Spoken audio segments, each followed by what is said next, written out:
Biya kamal kachanalan rem karaso mishinas lwel titi ke kongo ni kukidan de ka go ktek dan katriet bo tide kon ger ne ma e patu ke ni lwa kane chol ni luak lo de no tin ya ni luak chana pal ni luak lo de tin ya long ni luak chwa ga mi chwa ne ni ji wi charo ni luak gula ji ni changa tama wi luak ko amala ya tin ji wi charo ha ni luak chi du no ku pela wala gor je bi la de gwa ka jo mu rum bi kwen ka jo mu rum pan ni luak tama lo de pal pin tama to lo de pal pin kwen ka gwa ka jo mu rum bu te chok lo ai kan ni luak ni luak Gua chwal tema dor gana ba kwen ke jo mu ngo china lo den palpenya alan tema mala jana me dorana gua me kalalan mi dog den ala jana lo den lo ko da yin dum pele lo du pin de le gwe ko din daro ti an tala dor mala wele le golka an la jana gora na do ko da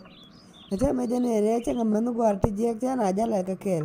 ke de de la de dial cheng dorana gua me te Tama chuol ko dama metele je changa kon ti kon de tege changa dorana me kwa te kon ti je kon ke kwi kot metele chi nan kot tele kwa te de kon ge je ana tama gora ni do bla kot tele do mu dong mu chawotin jina lo do akoch tama mi chiele nen gwa de na ka bale jo je che jien do bla kot ka tele gwa dong mu bele nyago nen tin do be dan jino do mu kwi ni je do ba dan do bla wa ka dar ni chol do badan chana na long cha chungu ne ka do badan ko jala cha gona ta chungu ka ja ajen gwa den ku ko lo rum tin ajen do badan dung ngi ni wen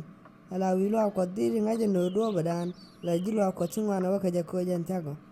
do bo ka dar ni chol ne ne chanan kala le la te ka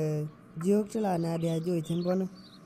ajen ta chu ko do patek ta ga dan jina lo di ko ta la lan mu dang mu cho ten ngo da be yele kete de alegorian ka kan je ngoda gora ne do ko gwa ni chol ana tama chi lo de te to lo ngon ba lo de pal pin du do nya ma bire ga o mu wajin en gwa mi dong nyok ji ma wi char dan ko ba rum gwa mi dong han ngoda lan ji dia de du na chet ko mi chura ja mo ko no ba lo de be ji pal pin du no la nga ji gura ji chen yo nen gwa mi do den chi kon bu gwa dorana me ne no lo de cha ka nya du na tama me charo di me chaling telungu chalo de chapal pin duna ajiten nyong ne ngom do den ane ba gwaji me ko ni daro ti anyog lo ko dunu mo ba menoten ba meno gwaji mala alat kare de mala na jani longuno ala de lo gwa de gan mal tare ka ga la ga yo min ko wa lo ko dunu mo ba be ne no gwa ne ko wangdo lo